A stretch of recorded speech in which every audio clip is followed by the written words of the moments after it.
Bismillahirrahmanirrahim. Assalamualaikum warahmatullahi wabarakatuh. Alhamdulillah, wassalatu wassalamu ala rasulillah wa ala alihi wa ashabihi wa man wala. Sahabat keluarga muslim yang dimuliakan oleh Allah subhanahu wa ta'ala, kita kembali ke program kita Tanya Syekh. Seperti biasa, kita nanti akan menyaksikan terlebih dahulu video singkat dari Syekh Utsman Al-Khamis hafizahullahu ta'ala. Pada segmen pertama ini beliau akan menjelaskan kepada kita makna an-nusuk. Mari kita saksikan bersama. والنسك إذا أطلق بحسب السياق، لأن النسك في لغة العرب وفي لغة القرآن يطلق على ثلاثة معاني. يأتي النسك بمعنى العبادة، النسك معنى العبادة، وذلك يقال فلان ناسك يعني عابد، والنساك هم العباد، فيدخل في النسك جميع العباد، فيكون من باب ذكر العام بعد الخاص. يعني بعد أن ذكر الصلاة ذكر النسك الذي يشمل العبادة كلها. ويقال النسك لمناسك الحج، وأرنا مناسكنا وتب علينا فإذا قضيتم مناسككم أي مناسك الحج. ويقول النبي صلى الله عليه وسلم خذوا عني مناسككم، لما كان في الحج صلوات ربي وسلامه قال خذوا عني مناسك أي أعمال الحج. وتطلق النسك على الذبيحة الشاة التي تذبح، فمن كان منكم مريضا أو على سفر فمن كان منكم مريضا أو به أذى من رأسه ففدية من صيام أو صدقة أو نسك، يعني ذبيحة. ومنها قول النبي صلى الله عليه وسلم صم 3 أيام أو أطعم 6 مساكين أو انسك نسيكة. النسيكة هي الذبيحة. قال أكثر المفسرين وهي المرادة هنا، قل إن صلاتي ونسكي أي ذبحي، كما قال الله تبارك فصل لربك وانحر. فالنسك هنا بمعنى الذبيحة، يعني صلاتي لله وذبحي لله جل وعلا. Sahabat keluarga muslim yang dimuliakan oleh Allah subhanahu wa ta'ala, kita telah menyaksikan bersama video singkat yang disampaikan oleh Syekh Utsman Al-Khamis hafizahullahu ta'ala. Semoga Allah subhanahu wa ta'ala merahmatinya. Beliau sebenarnya ya membahas dan juga menafsirkan firman Allah subhanahu wa ta'ala dalam surah Al-An'am ayat 162. Allah subhanahu wa ta'ala berfirman, A'udzu billahi minasyaitonir rajim. Bismillahirrahmanirrahim.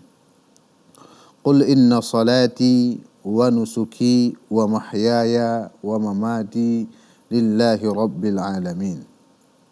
Katakanlah wahai Muhammad, ya Nabi kita Nabi Muhammad sallallahu alaihi wasallam, inna salati, sesungguhnya salatku ya, wa nusuki, dan juga nusukku ya.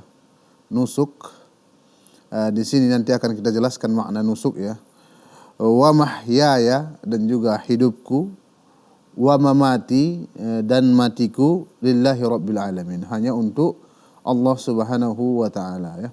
Ayat ini ayat yang sangat agung, menjelaskan tentang ketauhidan ya, menjelaskan tentang berserah dirinya seorang hamba hanya kepada Allah subhanahu wa ta'ala. Kemudian beliau ya mengkhususkan dalam video singkat tadi menjelaskan makna an-nusuk. Karena setelah inna salati wa nusuki, nusukku ya, maka artinya beliau mengatakan kata nusuk ini dalam bahasa Arab dan juga dalam Al-Quran memiliki makna 3 ya. 3 maknanya.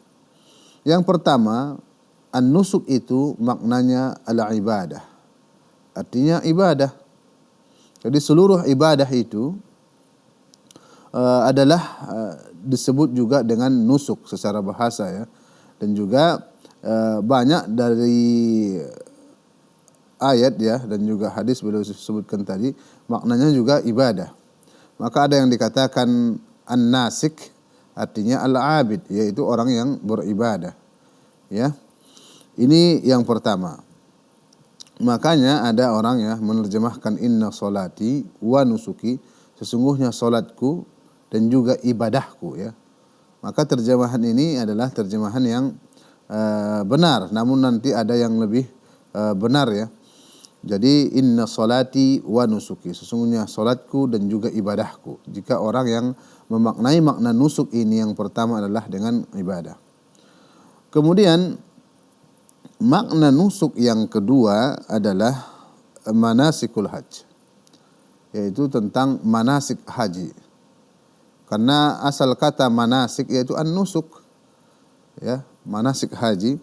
Dan ini bisa kita bacakan ya dari firman Allah Subhanahu wa taala dalam surah Al-Baqarah ayat 128.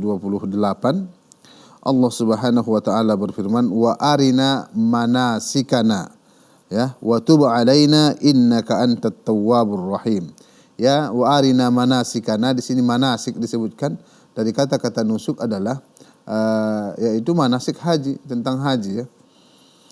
Dan juga ayat yang kedua menjelaskan untuk menguatkan makna nusuk itu adalah manasik tentang haji, yaitu firman Allah Subhanahu wa taala, fa idza qadaitum manasikakum, ya, jika kalian telah menyelesaikan manasik, di sini manasik haji ya, fadhkurullaha kadzikrikum abakum, maka hendaklah kalian berzikir kepada Allah Subhanahu wa taala, ya, mengingat Allah Subhanahu wa taala sebagaimana kalian mengingat orang tua kalian, au asyaddu dzikra, atau lebih dari mengingat orang tua ya. Dan juga Rasulullah sallallahu alaihi wasallam ya bersabda untuk menguatkan makna nusuk itu adalah manasik haji, yaitu hadis Rasulullah sallallahu alaihi wasallam, khudhu anni manasikakum la'alli la arakum ba'da 'ami hada. Itu Rasulullah sallallahu alaihi wasallam ketika beliau haji ya, di haji terakhir beliau mengatakan khudhu anni manasikakum, ya. Kalian ambillah dariku manasik haji ya. Maksudnya kalian ambillah dariku tata cara atau sifat haji. Kemudian beliau mengatakan la'alli la arakum ba'da 'ami hada. Kemungkinan saya tidak akan melihat kalian setelah tahun ini. Maksudnya ini adalah isyarat ya dari Nabi Muhammad sallallahu alaihi wasallam bahwa tahun depannya beliau tidak ikut lagi berhaji bersama para sahabat, dan takdir Allah Subhanahu wa taala memang betul. Tahun depannya Rasulullah sallallahu alaihi wasallam sudah tidak ikut lagi haji bersama para kaum muslimin, karena sebelum masuknya bulan haji Rasulullah sallallahu alaihi wasallam meninggal dunia ya. Menurut para muarrikhin beliau meninggal dunia di bulan Rabiul Awal. Jadi ini makna yang kedua ya, makna nusuk yang kedua. Kemudian makna yang ketiga an-nusuk yaitu asyah atau adz-dzabihah ya. Ada maknanya adalah hewan sembelihan. Hewan sembelihan. Jadi jika dimaknai dengan hewan sembelihan berarti inna solati ya, sesungguhnya solatku, wa nusuki, dan juga hewan sembelihanku. Jadi kita harus memang menyembelih hanya kepada Allah Subhanahu wa taala. Begitu juga haji ya, ikhlas kepada Allah Subhanahu wa taala. Namun perlu kita ketahui makna nusuk ya, para mufassirin mayoritasnya meyakini dan juga berpendapat bahwa makna nusuk yang paling benar adalah tentang dzabihah, yaitu tentang berkurban ya, berkurban. Jadi berkurban itu harus atas nama Allah Subhanahu wa taala. Dan sebagai dalilnya ya bahwa makna nusuk itu juga hewan sesembelihan, yaitu firman Allah Subhanahu wa taala tentang haji dan umrah, dan beliau tadi membacakan sedikit ya potongan ayat firman Allah Subhanahu wa taala dari surah Al-Baqarah ayat 196. Beliau membacakan faman kana minkum maridan aw bihi adan min ra'sih fa fidyatun min siyamin aw sadaqatin aw nusuk. Ada kata-kata nusuk di akhir. Artinya siapa saja di antara kalian yang sakit atau memiliki gangguan di kepala atau sakit di kepala ya, fa fidyatum min siyam, maka boleh dia membayar fidyah ketika dia haji dan umrah ya, atau umrah. Boleh dia membayar fidyah dengan puasa atau bersedekah, au nusuk ya, ataupun menyembelih hewan sesembelihan, disebut dengan dam ya. Jadi jika orang seperti ini kasusnya, dia haji atau umrah, dia sakit atau ada yang sakit di kepalanya ya, mengganggunya, maka dibolehkan bagi dia untuk puasa atau bersedekah ataupun menyembelih hewan. Dan ayat yang ini ya sangat jelas ya, berbicara tentang makna nusuk itu adalah manasik haji, tentang manasik haji. Dan juga dikuatkan hadis Rasulullah Sallallahu Alaihi Wasallam yang menjadi ya penjelas bagi ayat ini, sebagaimana kita baca di kitab Al-Mufassirin ya, kitab-kitab para ulama, buku-buku tafsir mereka. Hadis Nabi ini merupakan juga salah satu penjelas tentang ayat yang kita bacakan tadi, yaitu dari sahabat yang mulia Ka'ab bin Ujrah menjelaskan anna Rasulullah sallallahu alaihi wasallam qala lahu, Rasulullah sallallahu alaihi wasallam mengatakan kepada beliau, la'allaka adaka hawammuka ya. Mungkin ya, hawam itu adalah hewan yang ada di kepala ya, sejenis kutu. Mungkin kutumu itu ya membuatmu terganggu ya, tersakiti ketika melaksanakan manasik haji. Qala faqultu na'am, maka saya mengatakan ya wahai Rasulullah. Faqala Rasulullah sallallahu alaihi wasallam, maka Rasulullah sallallahu alaihi wasallam mengatakan, ihlik ra'saka ya, cukurlah atau potonglah sebagian rambutmu atau semua ya. Wasum salasata ayyam, dan puasalah tiga hari. Au at'im sittata masakin, dan berilah makan 6 orang fakir miskin ya, 6 orang yang miskin. Au unsuk bisyah, atau sembelihlah hewan sesembelihan. Sebagaimana kita katakan tadi, para mufassirin ya mayoritasnya berpendapat bahwa kata nusuk adalah menyembelih hewan atau berkurban ya. Sebagaimana Allah Subhanahu wa taala berfirman, "Fasholli li rabbika wanhar" ya. Maka salatlah, kemudian sembelihlah kurban.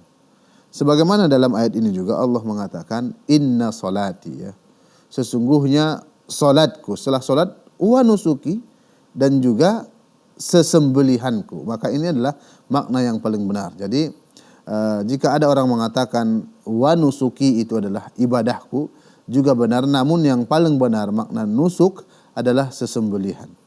Jadi salat ibadah, nusuk juga ibadah ya, maknanya juga ibadah.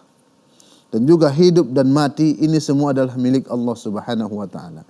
Jadi salat kita itu harus kita tujukan hanya kepada Allah Subhanahu wa taala, dan juga kurban ya. Kurban kita, sesembelihan kita harus kita tujukan kepada Allah Subhanahu wa taala semata. Jadi siapa yang menyembelih bukan kepada Allah Subhanahu wa taala, maka dia telah berbuat kesyirikan. Dan ini adalah syirik besar. Seperti seseorang ya menyembelih kambing umpamanya di sungai ya, dengan alasan agar sungai itu tidak meluap ya, dan tidak memudaratkan mereka. Dan ini adalah suatu kesyirikan. Perlu kita ketahui, kebaikan dan keburukan itu mutlak ya, datangnya dari Allah Subhanahu wa taala. Sebagaimana Rasulullah sallallahu alaihi wasallam bersabda ya, yang artinya kalau seandainya ya seluruh umat ini ya istama'u, mereka berkumpul, ala an yanfa'uka bi syai'in, mereka memberikanmu manfaat atau kebaikan, la yanfa'uka illa bi syai'in qad katabahu Allahu lak. Jadi tidak mampu ya manusia yang telah berkumpul yang banyak itu memberikan kebaikan kepadamu kecuali kebaikan yang telah Allah tetapkan. Begitu juga sebaliknya, kalau seandainya mereka berkumpul ya, ingin memudaratkanmu ya, an yadurruka ya, la yadurruka illa bi syai'in qad katabahu Allahu alaik. Jadi mereka tidak mampu memberikan mudarat bagimu atau memberikanmu ya keburukan kecuali keburukan yang sudah Allah tetapkan. Jadi tidak bisa kita beralasan ya menyembelih di bawah pohon ya, atau menyembelih untuk laut ya, menyembelih untuk hal-hal yang lain yang bukan kepada Allah Subhanahu wa taala dengan alasan apapun, menyembelih untuk jin, menyembelih untuk berhala dan sebagainya. Dalam ajaran Islam dan seluruh kaum muslimin diharamkan bagi mereka itu. Karena ini termasuk dari kesyirikan besar. Hati-hatilah ya orang-orang yang melakukan kesyirikan kepada Allah Subhanahu wa taala, hati-hatilah. Karena kesyirikan adalah salah satu dosa dan kezaliman yang sangat besar, dan kezaliman ini atau kesyirikan ini Allah akan percepat hukumannya di dunia. Karena kesyirikan ya, disebabkan kesyirikan ini Allah akan munculkan beberapa musibah bagi orang-orang yang ada di bumi ini seperti banjir ya, gempa ataupun gunung meletus dan juga musibah-musibah yang lain. Jadi jika kita mau menyembelih, sembelihlah kepada Allah Subhanahu wa taala. Karena hewan yang kita sembelih itu, jika kita sembelih kepada selain Allah Subhanahu wa taala, ketahuilah bahwasannya mereka itu adalah makhluk, bukan pencipta, dan tidak berhak ya bagi makhluk sesembelihan. Hanya bagi Allah lah sesembelihan yang harus kita sembelih. Jadi sahabat keluarga muslim yang dimuliakan oleh Allah Subhanahu wa taala, jadi intinya adalah, jadi makna nusuk itu ada 3 ya. Yang pertama, nusuk itu maknanya ibadah. Kemudian yang kedua, nusuk itu maknanya adalah manasik haji atau sifat atau tata cara haji ya. Kemudian yang ketiga adalah sesembelihan. Naam.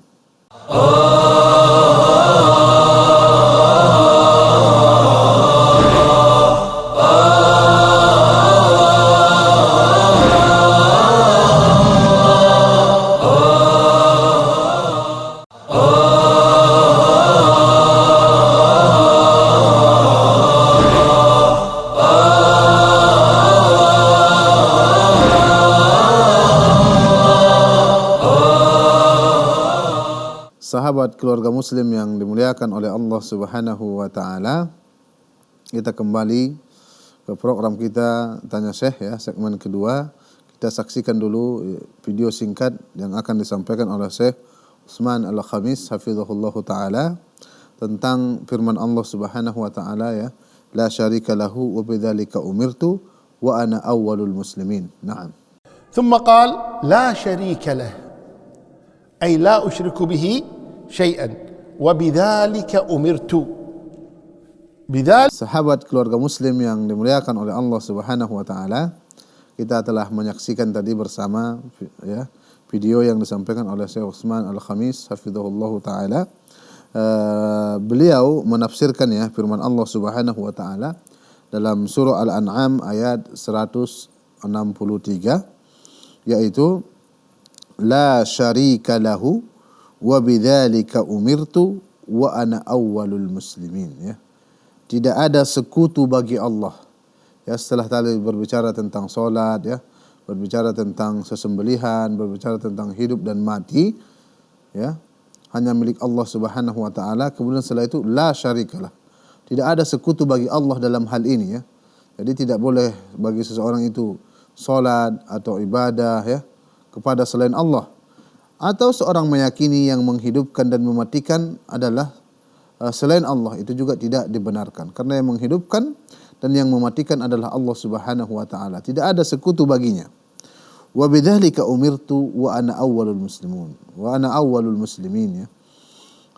Dengan itulah saya diperintahkan, maksudnya Rasulullah Shallallahu Alaihi Wasallam diperintahkan oleh Allah Subhanahu Wa Taala untuk mentauhidkan Allah Subhanahu Wa Taala dan memerintahkan umatnya juga ingin agar ya bertauhid dan tidak mensyirikkan Allah Subhanahu Wa Taala. Wa ana awwalul muslimin, dan sayalah orang yang pertama menjadi orang Muslim. Kemudian beliau tadi ya menjelaskan kepada kita secara gamblang tentang orang yang pertama masuk Islam seperti itu. Apa maknanya? Perlu kita ketahui ya. Beliau membacakan tadi firman Allah Subhanahu wa taala, wa wassa biha Ibrahimu banihi wa Yaqub ya baniya innallaha astafa lakumuddin fala tamutunna illa wa antum muslimun. Ya. Tadi di ayat yang kita bacakan bahwasanya Rasulullah adalah orang yang pertama masuk Islam seperti itu. Itu maknanya adalah bahwasanya Rasulullah Shallallahu Alaihi Wasallam adalah yang pertama masuk Islam di antara umatnya. Ya, di antara umatnya Rasulullah yang pertama. Yaitu ketika Allah mengutus Rasulullah, Rasulullah yang pertama menjadi orang Islam. Karena seluruh agama para anbiya, para rasul adalah agama Islam. Sebagaimana ayat yang kita bacakan tadi ya, Ibrahim ya memerintahkan anak-anaknya seperti Yakub, dan beliau mengatakan ya bunai ya, wahai anakku, sesungguhnya Allah telah memilih kamu ya, atau memberikanmu agama yang baik ya. Fala tamutunna illa wa antum muslimun. Janganlah kalian mati kecuali dalam keadaan muslim. Di sini juga Allah menyebutkan ya agama Nabi Ibrahim dan juga keturunannya seperti Yakub ya. Dan sebelum Yakub ada bapaknya Ishak. Agama mereka semuanya adalah agama Islam. Namun kenapa disebutkan tadi Rasulullah awalul muslimin? Maknanya sebagaimana kita katakan tadi. Dan beliau juga membacakan ya firman Allah Subhanahu wa taala ya, beliau mengambil potongan ya ketika berbicara tentang Firaun ya.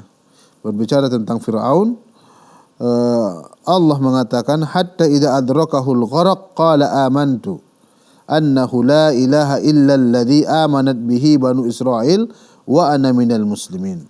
Ketika Firaun sudah tenggelam mati ya, ketika dia mau tenggelam mati, beliau mengatakan amantu, saya beriman bahwasanya tiada ilah yang berhak diibadahi melainkan ya yang diimani oleh Banu Israel, wa ana minal muslimin, dan juga beliau mengatakan saya termasuk orang-orang yang berserah diri, dan di sini juga ada kata-kata muslim seperti itu. Jadi intinya adalah agama Nabi Musa dan orang-orang yang mengikuti Nabi Musa adalah agama Islam. Dan begitu juga beliau membacakan ya firman Allah Subhanahu wa taala tentang ratu Saba. Beliau mengatakan qalat rabbi inni zalamtu nafsi wa aslamtu ma'a Sulaiman lillahi rabbil alamin ya. Beliau mengatakan, Rabbku, sesungguhnya saya telah menzolimi diriku ya. Menzolimi di sini maksudnya dia melakukan kesyirikan sebelumnya. Karena mereka menyembah matahari ya. Padahal matahari itu adalah ciptaan dan makhluk yang Allah ciptakan. Jadi beliau mengatakan ya, sebagian mengatakan namanya lah Ratu Balqis. Beliau mengatakan saya telah menzolimi diriku. Pengakuan, dia mengakui menzolimi dirinya. Kemudian dia wa aslamtu ma'a Sulaiman, wa aslamtu, dan saya masuk Islam bersama Nabi Sulaiman ya. Bersama Nabi Sulaiman ya. Kami masuk Islam dan berserah diri hanya kepada Allah Subhanahu wa taala, Tuhan semesta alam. Dan di sini juga dijelaskan bahwasanya agama Nabi Sulaiman dan juga agama pengikut Nabi Sulaiman adalah agama Islam. Dan juga Allah Subhanahu wa taala berfirman ya, innad dina 'indallahil Islam. Agama yang hanya Allah ridhoi adalah agama Islam. Dan di sini kita bisa pahami ya, seluruh agama para anbiya, para rasul adalah agama Islam. Dan juga beliau tadi membacakan ya firman Allah Subhanahu wa taala, "Wa man yabtaghi ghairal islami dinan falan yuqbala min wa huwa fil akhirati minal khasirin." Dan siapa saja yang berkeinginan ya beragama selain agama Islam, falan yuqbala minhu. Allah mengatakan maka tidak akan diterima darinya sedikit pun. Wa huwa fil akhirati minal khasirin. Dan nanti di akhirat dia termasuk orang-orang yang merugi. Di sini juga disebutkan kata Islam ya. Jadi intinya seluruh para anbiya, para rasul dan juga pengikut-pengikut mereka namanya adalah agama Islam. Kemudian beliau juga membacakan ya firman Allah Subhanahu wa taala dalam surah Al-Maidah ayat 44. Inna anzalna at-taurata ya fiha hudan wa nur yahkumu bihan nabiyyuna alladhina aslamu lilladhina hadu warabbaniyuna wal ahbaru bimas tuhfidhu min kitabillah wa kanu alaihi syuhada ya. Dan di sini juga dijelaskan ya sesungguhnya Allah Subhanahu wa taala menurunkan Taurat ya, yang mana di dalam Taurat itu ada petunjuk, ada nur ya. Yahkumu bihan nabiyyun, dengan itulah para anbiya berhukum ya, dengan Taurat seperti Nabi Musa. Dan juga orang-orang yang aslamu, Allah katakan adalah orang-orang yang berserah diri, orang-orang yang masuk Islam. Dan di sini juga disebutkan adalah aslamu, Islam. Dan ini menunjukkan bahwasanya agama yang diikuti oleh Nabi Musa dan juga orang-orang yang membaca Taurat mengikuti Nabi Musa disebut dengan agama Islam. Ya, dan juga disebutkan hadu lilladina hadu, dan orang-orang yang hadu ya mengikuti beliau, mengikuti petunjuk beliau, warabbaniyun ya orang-orang dan juga rabbaniyun, wal ahbar ya para ulama-ulama yang mengikuti Nabi Musa, juga agama mereka adalah agama Islam. Namun perlu kita ketahui ya, setelah turunnya Nabi Muhammad sallallahu alaihi wasallam tidak dibenarkan lagi syariat-syariat para anbiya dan juga para rasul sebelumnya. Maksudnya tidak dibenarkan, tidak dibolehkan bagi kita mengikuti syariat mereka jika syariat itu betul-betul bertentangan dengan syariat yang dibawa oleh Rasulullah sallallahu alaihi wasallam. Namun jika ada syariat mereka itu dan dibolehkan dalam syariat kita dan dikuatkan dengan dalil, maka boleh kita ikuti, kita laksanakan juga seperti itu. Namun jika ada orang mengatakan, oh ini kan syariat Nabi juga, syariat Rasul juga seperti itu umpamanya, menikah lebih dari 4 umpamanya, beralasan dengan syariat Nabi Sulaiman umpamanya, menikah 1000 atau 900 wanita umpamanya, maka itu tidak dibenarkan. Atau mengatakan syariat Nabi Yusuf umpamanya ya, yang mana saudara-saudaranya itu bersujud kepada dia, maka beliau mengatakan umpamanya jadi orang itu boleh juga bersujud kepada orang, maka ini tidak benar karena memang Rasulullah sallallahu alaihi wasallam melarang ya umatnya yaitu sujud, manusia sujud kepada manusia. Rasulullah mengatakan kalau seandainya ya dibolehkan bagi Rasul atau diperintahkan bagi beliau untuk makhluk bersujud kepada makhluk, beliau mengatakan la amartu ya, saya akan memerintahkan an-nisa atau perempuan bersujud kepada suaminya seperti itu. Ini menunjukkan bahwasanya tidak dibolehkan bagi manusia bersujud kepada manusia dalam syariat Rasulullah sallallahu alaihi wasallam, dan ini adalah syariat terakhir. Jadi karena sujud itu hanya milik Allah Subhanahu wa taala. Dan juga ya disebutkan dan dikuatkan oleh Rasulullah sallallahu alaihi wasallam bagaimana agama seluruh para anbiya, para rasul itu sama semua. Dikuatkan hadis Rasulullah sallallahu alaihi wasallam, hadis dari sahabat yang mulia Abu Hurairah radhiyallahu anhu, semoga Allah Subhanahu wa taala meridhoinya. Qala Rasulullah sallallahu alaihi wasallam, Rasulullah sallallahu alaihi wasallam bersabda, ana aulan nas bi Isa bin Maryam fid dunya wal akhirah. Sayalah yang lebih berhak terhadap Isa bin Maryam ya di dunia dan juga di akhirat. Wal anbiya ya ikhwatun li'illad. Rasulullah mengatakan para anbiya itu adalah bersaudara ya. Bersaudara. Bapak mereka satu namun ibu-ibu mereka berbeda. Maksudnya apa itu? Dijelaskan oleh Rasulullah sallallahu alaihi wasallam, ummahatuhum syatta wa dinuhum wahid. Ya. Ummahatuhum syatta, ibu-ibu mereka berbeda namun agama mereka satu. Maknanya apa? Setiap para anbiya itu agamanya satu, yaitu agama Islam. Namun syariat-syariat yang mereka bawa itu berbeda-beda, ya. Syariat yang mereka bawa itu berbeda-beda. Namun persamaan mereka adalah agamanya yaitu sama, namanya agama Islam, dan juga secara akidah yang mereka bawa itu semua adalah mentauhidkan ya, mentauhidkan Allah Subhanahu wa taala. Sebagaimana Allah mengatakan walaqad ba'atsna ya fi kulli ummatin rasulan an ya'budullaha wajtanibut taghut.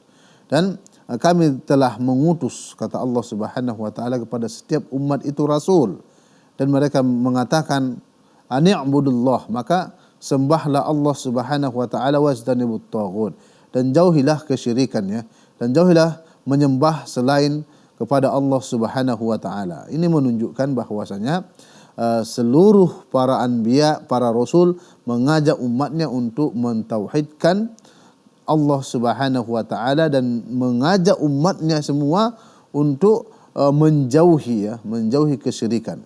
Karena dosa yang paling besar adalah dosa syirik, dan Allah Subhanahu wa taala tidak akan mengampuni dosa ini. Jika seorang melakukan kesyirikan dan syirik besar, dan ini bisa menghapus seluruh amal ibadahnya, menghapus pahala solatnya, menghapus pahala puasanya, menghapus pahala zakatnya, menghapus pahala berbakti kepada kedua orang tua, menghapus pahala membangun sekolah, membangun masjid. Semuanya kebaikan-kebaikan itu hangus ya. Karena Allah yang mengatakan, la in asyrakta la yahbatanna amaluk. Jika engkau melakukan kesyirikan, maka Allah Subhanahu wa taala akan hapus seluruh amal ibadahmu. Jadi saya wasiatkan diri saya sendiri dan juga seluruh kaum muslimin ya, terkhusus sahabat keluarga muslim yang dimuliakan oleh Allah Subhanahu wa taala, agar menjauhkan diri masing-masing dari kesyirikan dan hendaklah mentauhidkan Allah Subhanahu wa taala. Dan juga beliau tadi mengatakan ya kepada kita sebagai penguat ya dari apa yang kita sampaikan tadi, firman Allah Subhanahu wa taala dalam surah Al-Maidah ayat 48, likullin ja'alna minkum syir'atan wa minhaja.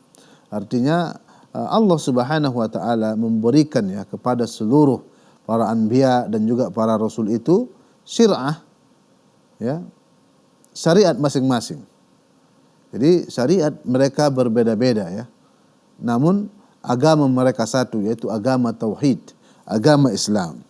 Dan beliau mengatakan, jadi intinya adalah makna dari firman Allah Subhanahu wa taala tadi, wa ana awwalul muslimin, dan sayalah pertama orang yang masuk Islam. Itu maknanya adalah Rasulullah sallallahu alaihi wasallam adalah orang yang pertama masuk agama Islam dalam syariat beliau. Dan setelah beliau ya, ada orang-orang yang mengikuti beliau beriman dari kalangan laki-laki seperti Abu Bakar As-Siddiq radhiyallahu anhu, dan juga seperti Ali bin Abi Thalib, anak paman beliau, dan juga Zaid ya, pembantu beliau yang di awal kenabian atau risalah beliau dinasabkan kepada langsung ya kepada Rasulullah sallallahu alaihi wasallam, namun turun ayat yang menjelaskan agar dinasabkan kepada orang tua masing-masing. Kemudian juga setelah itu dari kalangan perempuan istri beliau tercinta, ibu kita ya Khadijah binti Khuwailid radhiyallahu anha. Dan dari sini jelaslah kita telah memahami bahwasanya makna awalul muslimin adalah Rasulullah yang pertama masuk Islam dalam syariat beliau, dan seluruh para anbiya, para rasul, syariat mereka berbeda-beda namun agama mereka satu, yaitu agama tauhid, agama Islam. Nah.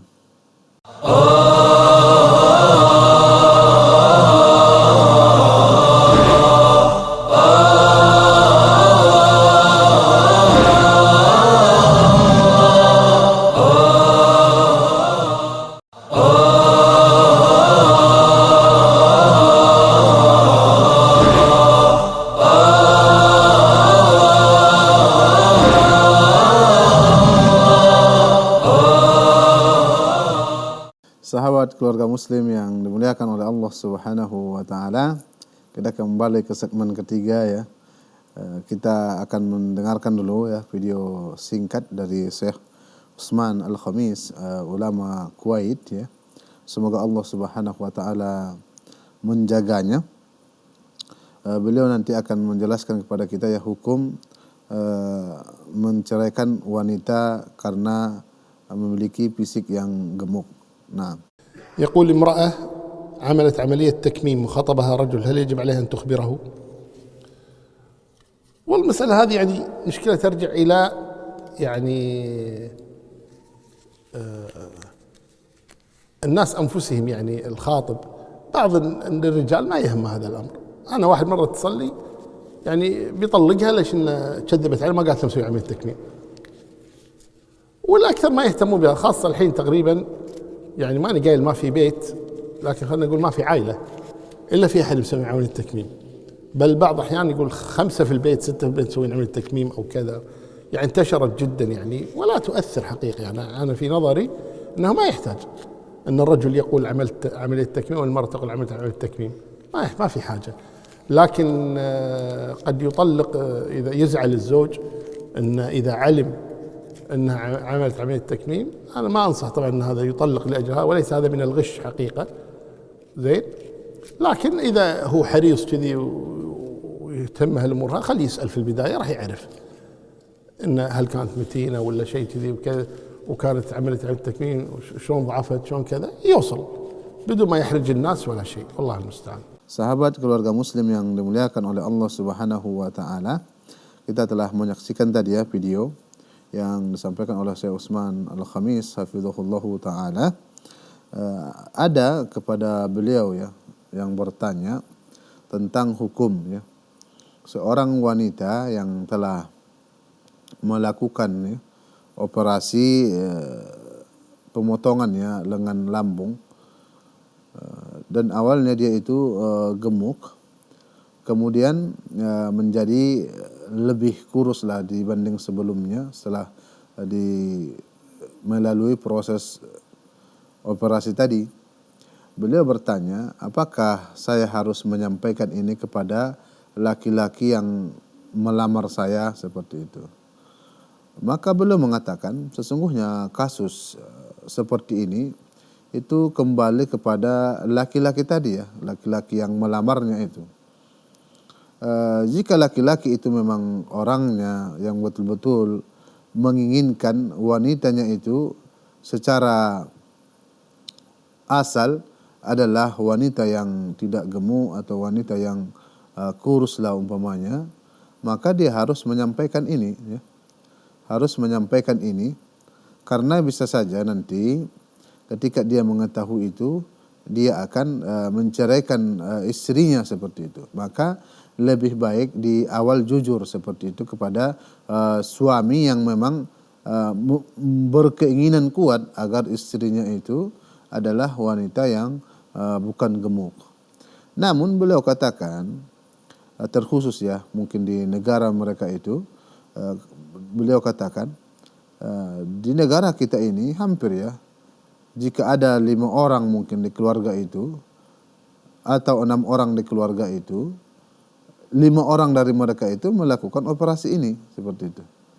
Operasi istilahnya operasi lengan lambung ya. Operasi ini ada dipotong di bagian lambung kita ini atau di bagian perut lah istilahnya, dan itu dipotong akan mengurangi kegemukan seseorang itu. Dan beliau katakan, saya melihat ini bukanlah termasuk dari gish ya, dari hal penipuan, karena memang hal ini sudah tersebar dan banyak orang melakukan operasi ini untuk mempercantik bentuk tubuh ya, dan mempercantik penampakan anggota, maksudnya penampakan tubuhnya seperti itu. Dan intinya ya, kata beliau itu dikembalikan kepada laki-laki tadi, laki-laki yang melamar. Dan jika laki-laki itu bukan seperti yang kita katakan tadi, dia orangnya tidak memperhatikan bahwasanya istrinya itu harus asalnya kurus seperti itu, maka ini bukanlah suatu masalah. Dan beliau mengatakan, dan saya tahu ya, mayoritas laki-laki tidak akan memperhatikan itu ya. Dan jika memang kasusnya laki-laki itu memang menginginkan wanita yang kurus, namun dia mengetahui istrinya itu kurus karena menjalani operasi, maka saya tidak menyarankan dia untuk menceraikan istrinya, kata beliau. Jadi intinya beliau tidak menyarankan jika istri itu melakukan operasi tadi. Dengan operasi itu dia nampak kurus. Jadi beliau tidak menyarankan bagi laki-laki yang berkeinginan memiliki istri yang kurus. Beliau tidak menyarankan laki-laki itu menceraikan istrinya jika dia tahu. Jadi beliau nasihati ya, agar tidak bermudah-mudah dalam menceraikan istri, karena ini adalah hal yang dibenci oleh Allah Subhanahu wa taala. Walaupun ini dibolehkan, namun dibenci oleh Allah Subhanahu wa taala. Jadi ketika seseorang itu menikah ya, harus dia memperbaiki niatnya. Dia menikah itu bukan karena ikut-ikutan ya. Jadi menikah itu ikhlaskan niat karena Allah Subhanahu wa taala ya. Dengan menikah itu kita berusaha memiliki keturunan orang-orang yang soleh ya, agar banyak orang yang memperjuangkan agama ini dengan adanya anak-anak kita nanti seperti itu. Jadi kita ikhlaskan niat kita. Jadi dengan menikah hanya didasari oleh syahwat, ikut-ikutan, itu bisa menjadikan keberkahan pernikahan itu dihilangkan atau bahkan dicabut ya oleh Allah Subhanahu wa taala. Jadi kita wasiatkan kepada para laki-laki yang ingin menikah, ikhlaslah. Ikhlaskan niat kepada Allah Subhanahu wa taala. Jangan menikah karena didasari oleh syahwat semata, namun menikahlah karena Allah Subhanahu wa taala dan agar menjaga diri kita dari berbuat dosa, berbuat fahisyah, itu berbuat zina, karena perzinaan ini adalah dosa besar yang Allah larang ya. Bahkan Allah ancam pelakunya dengan ancaman yang sangat keras. Jadi dengan pernikahan ini kita insya Allah terjaga dari keburukan dan juga dimudahkan oleh Allah Subhanahu wa taala mendekatkan diri kita kepada beliau, karena pernikahan ini juga ya memperkuat ya setengah agama kita, karena dengan kita menikah kita terjauh dari godaan-godaan syahwat. Nah, sahabat keluarga muslim yang dimuliakan oleh Allah Subhanahu wa taala ya, kita telah menyampaikan tadi apa yang disampaikan oleh Syekh Utsman Al-Khamis. Mudah-mudahan ini semua menjadi amal ibadah kita dan juga kita dimudahkan oleh Allah Subhanahu wa taala untuk mengamalkan apa yang kita sampaikan dan apa yang kita dengarkan tadi. Aqulu qouli hadza wa astaghfirullah li wa lakum wa lisairil muslimin fastaghfiruhu innahu huwal ghafurur rahim. Assalamualaikum warahmatullahi wabarakatuh.